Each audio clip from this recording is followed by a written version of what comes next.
Holy shit, that had to have been the longest MIDI intro I think I've seen in one of these games. That was like, shit, that was 4 minutes of intro, including the loading screen. My god. Welcome, everybody. This is Lauren with the Game Design Lexicon. Today, we are playing, want to guess, Heart of Africa. I hope everybody's having a good Friday today. As usual, I'll give the disclaimer on this game that we're going to go ahead and play it until we either solve it or we find it not enjoyable to play. I definitely plan on playing it this entire session today. We'll try and do a full 4 hours of it. And if it's going well, if we're enjoying what we're doing, we're definitely going to play another day of it, maybe, which is more than we played a Seven Cities of Gold. And while it is, while it does hold a lot of the DNA of Seven Cities of Gold, you will notice that it is an entirely different game. And before we get started, I'm also going to have to go hit up the manual and read some stuff out of that really quick. So we'll do that. I'm also going to need to take some notes because I'm going to need it to help me out in the game. The manual is just filled with notes. So I already have... So you don't need to make a game disk like you do in the other one because the continent is static. Unlike the other one where you can play a random continent, right? So let's go ahead and just hit F7 to begin a new quest, and then we're probably going to pause it right when it comes up.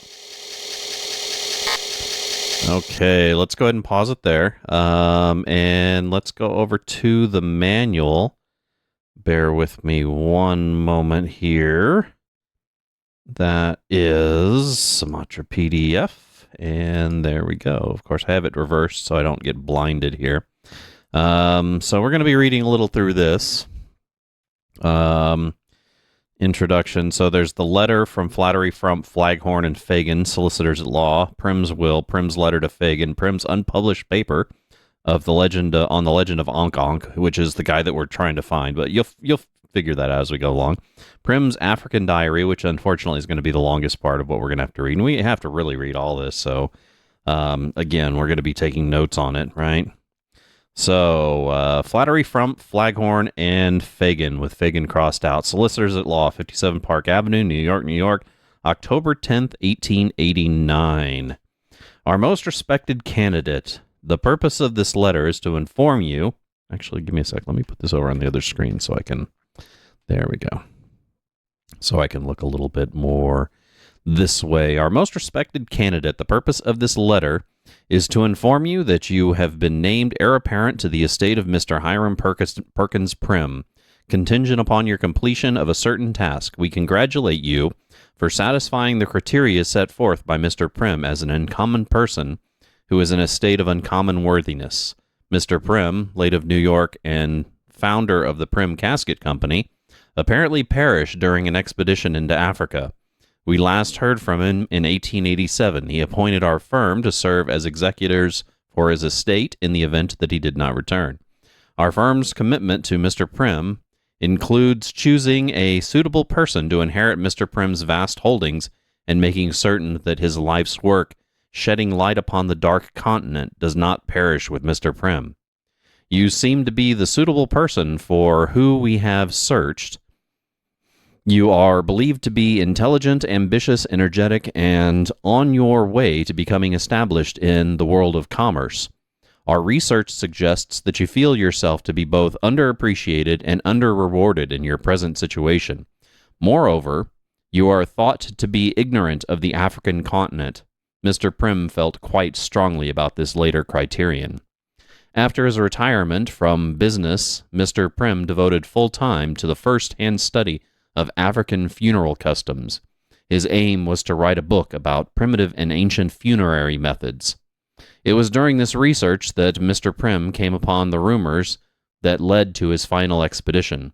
These rumors pertain to the lost tomb of the pharaoh Onk Onk, see attached legend of Onk Onk. Mr. Prim believed that the legends of tribal storytellers contained clues regarding the location of the tomb. He was pursuing that belief, journeying from tribe to tribe in search of traces of the last man. See attached legend. When we last heard from him.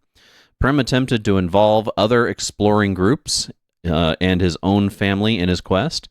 To this end, he wrote a paper describing the legend of Ozark. However, it was never published or believed.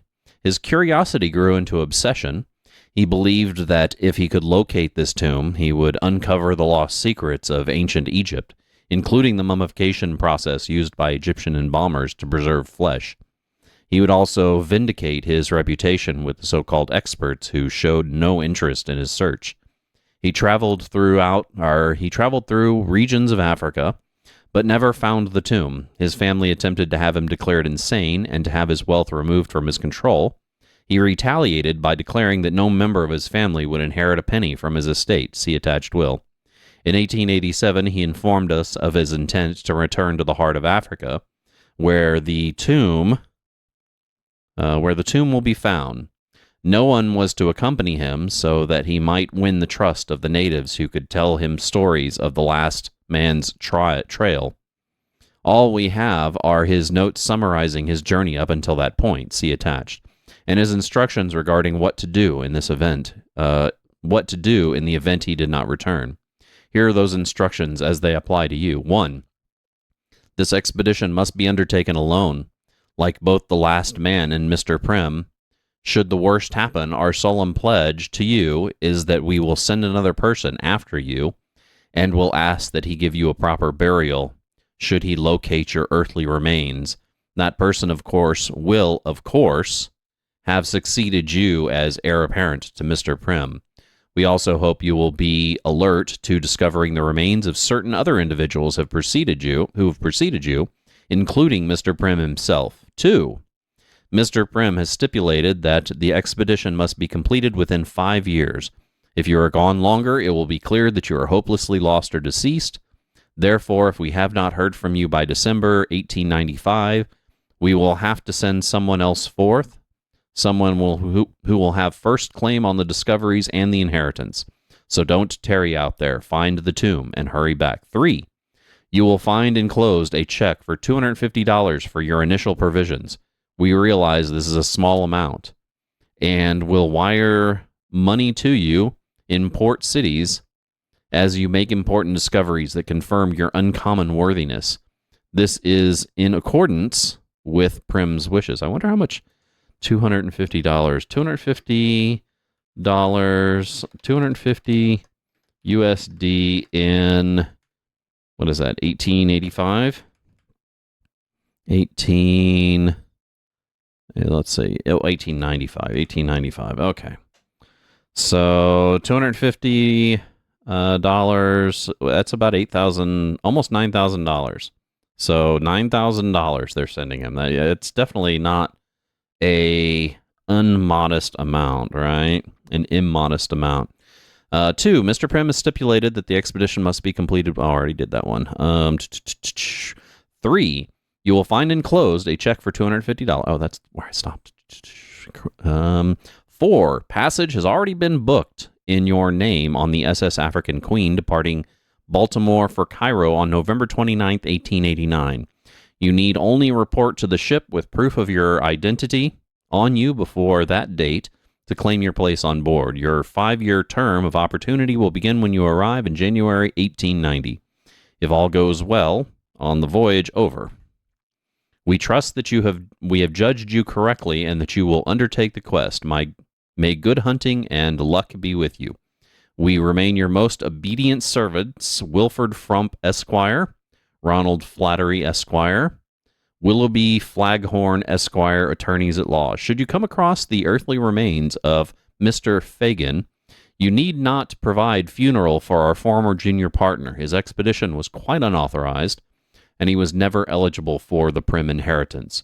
Should you find him alive, we hope that you will use every precaution because he may in fact be somewhat antagonistic towards you.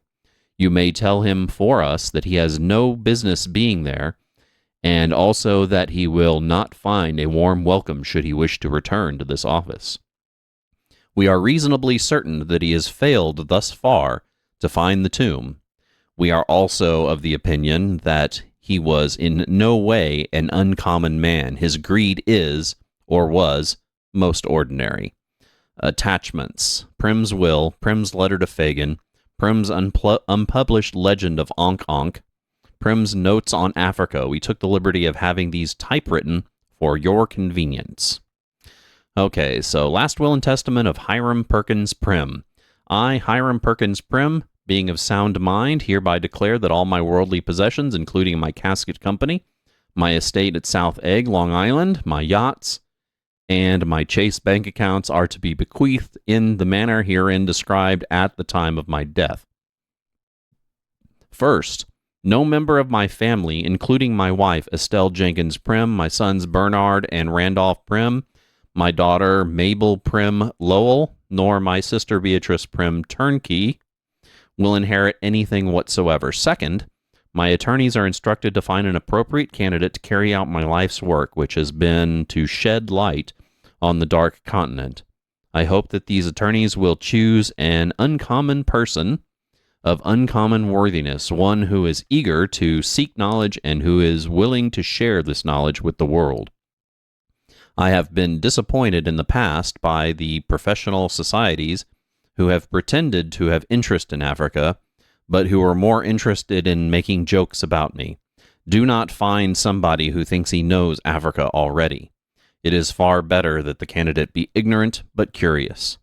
Lastly, it is my desire that this candidate be given only nominal funds related to efforts in the heart of Africa to cover travel expenses until the candidate actually locates the tomb. At that time, no more than 5 years after setting out, all my possessions would become the candidate's. Dated this 4th day of February, 1886, Hiram Perkins Prim.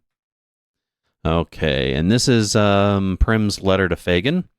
Millhouse Fagin, attorney, New York, New York. March 21st, 1887. Bear with me.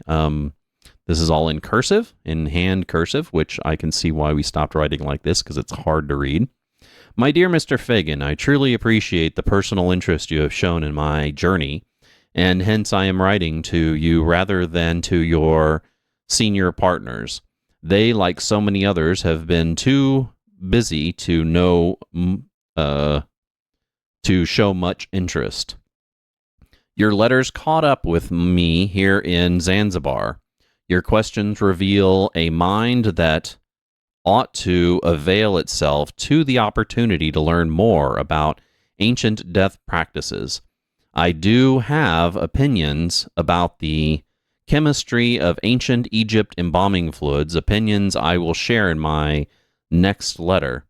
I am writing now to let you know that yes, despite adversity, I am alive and well. I am alive and... What is that? I am alive and when have news.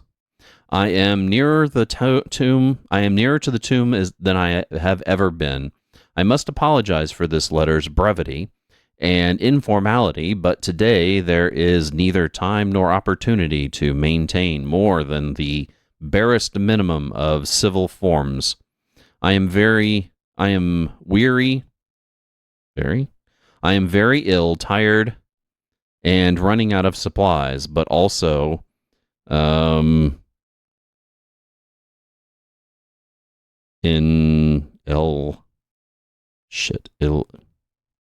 something to the point of feverishness. I feel that my quest for Ankh Ankh's tomb may finally be revealing fruition. I have just talked to some natives who have renewed my faith in the longevity of the legends. They tell a story about a traveler who visited their tribe many suns ago, who had a very wealthy relative with the name Uncle Uncle.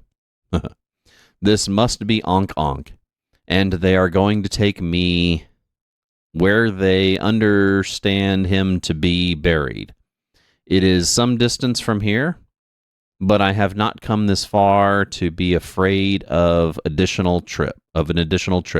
Soon my vindication will come.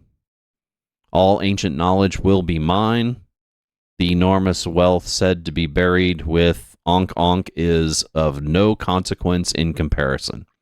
These natives seem to be fine little people. When I think of all the people I have asked about Ankh Ankh and how few have been able to help, I assure you that it is an exhilarating thing to learn something encouraging. These are the first positive responses in some time. Mr. Fagin, I wish you could be here to share in their enthusiasm for my search. They know something, and they are going to help. I am headed into the heart of Africa, where the tomb, game drop right there, game name drop, where the tomb will be found. I hope to have good news for you soon. But as always, should I not return, you understand the instructions in my will. Do your duty. Yours in faith, Hiram, something Prim. Okay, Legend of Ankh by Hiram Perkins Prim. A summary of my surmises based on my travels in Africa. Ankh was a pharaoh of Egypt in the 9th century BC from the time he was 7 years old. Clever and ambitious, he became the richest man the world has ever known. He saw the value of being the carrier in foreign trade. He gained control over the Phoenician trading vessels, contracts, and routes. Very quickly, he became fabulously wealthy. As he aged, like many before him, became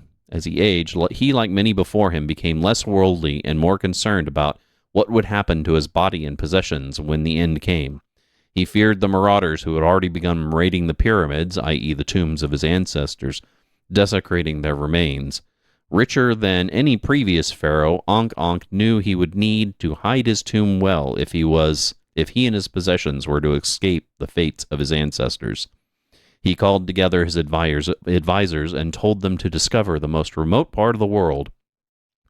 After much discussion and study, they recommended a particular place in Africa. Ankh immediately made plans to move all of his possessions there in the biggest exodus in human history.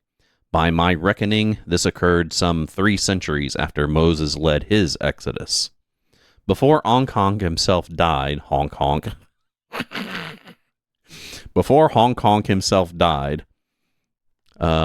who helped in the move and the tomb construction willingly gave their lives in the service of the pharaoh.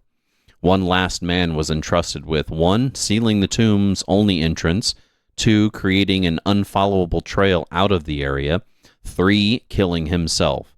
Thus there would be no person left living who could ever again find the tomb. Ankh's bones and treasures would be safe for eternity. The last man seems to have been the flaw in the plan. He had promised that he would travel far away before he committed suicide. He kept his promise. He traveled for some 5 years to hide the trail. This very long journey succeeded admirably in creating a difficult trail to follow.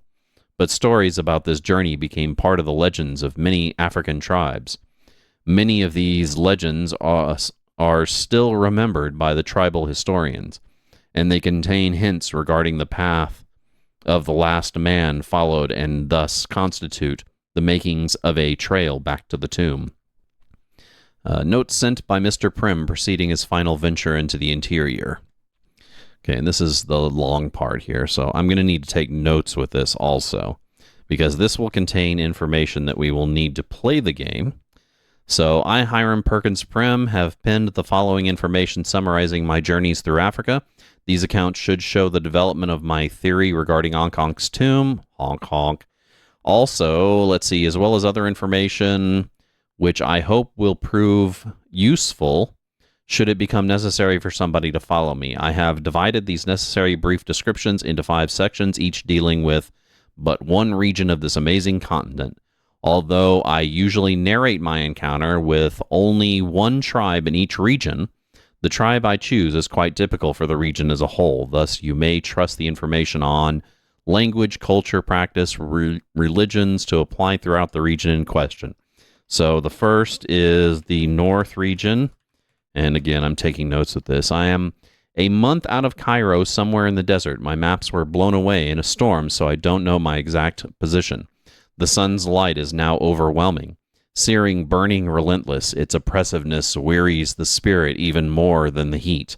It has been 2 weeks since I have seen people, and 3 days I have replenished my water. 3 days since I have replenished my water. I must now ration more carefully. I will sleep in the day, travel in the evening, for I have fear of sun blindness. This land is forever rearranging like the shifting sands. The people are also forever on the move. Water is the obsession. Where it is available, tribes flourish. At last, an oasis. The green, even slimy pond is more a dribble than a real spring, but it is enough. I drink, I wallow shamelessly, shouting, bounding about, and playing a child once again in this moist Eden. The desert surrounds this tiny island of moisture, threatening to drown it in a sea of the tight cluster, in a sea of sand. Oh. But its life force, like the one in me, will prevail a little longer. The tight cluster of shrubs and trees crowd the tiny springs as though they were vying for a position to peer into its mossy wetness. At this oasis, I met a group of nomads whose ancestors have wandered this area since the beginning of time. They call this oasis El Mora Levimara Oasis. Oasis. Okay. Let's see. The Giver of Life. The Giver of Life. No, not live. Life. Okay. The nomads related some delicious rumors about a forgotten tomb of some Egyptian pharaoh a long, long way from the Nile River. A tomb containing enormous quantities of gold. They have no idea where this tomb might be found, only that it is a long trip from here, though my impression is that it's not actually a long way. I realize the contradiction in what I've just written, but much of what the desert dwellers said made little sense. For instance, when they gave directions, they seemed to name them backwards. Let's see, I'm going to put this under a heading of directions. Compass directions are backwards, right? Oh, excuse me. When they say east in their tongue, they mean west. The only explanation I have for this phenomenon is that it is similar to the way sailors name winds. The east wind originates in the east rather than blowing towards the east. I did learn one thing beyond a doubt. Let's see. Silver talisman is useless. Silver talisman is useless.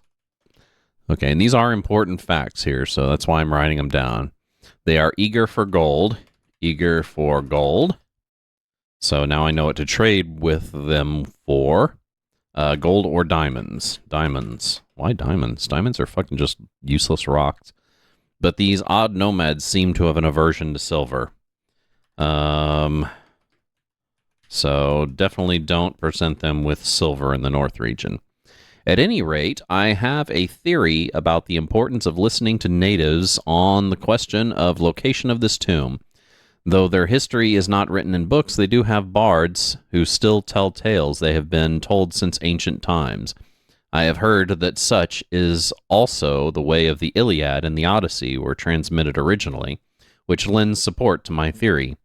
I believe that more stories and legends about this pharaoh might still be in existence. I have not learned the pharaoh's exact name. The nomads seem to be saying oink oink as let's see. Call, onk, onk, oink, oink, again, might be important, as children in America might make a pig sound. I left the nomads at dusk, as they faced north, or as they say, oh, wait a second, north equals, Nivera. I have to apologize, my keyboard's been giving me shit these last few days. Why is it being a bitch? Oh, great. My equals just stopped working. Give me a sec.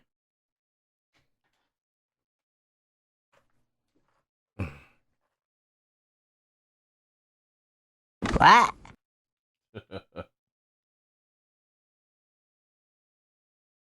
Making sure that it doesn't fuck up my MIDI. What? Okay. So, oh, there we go. Equals started working again.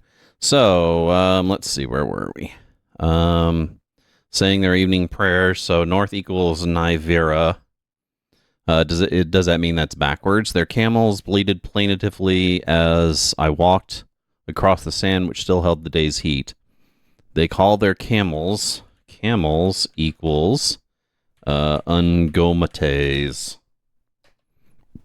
A strange word that seems to remind me of something I can't quite remember. I am tired of this desert. I will journey southwest to the savanna regions.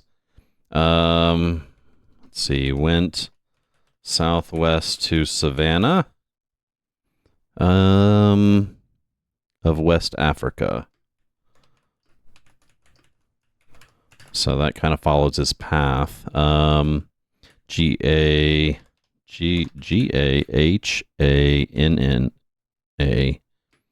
by the nomads.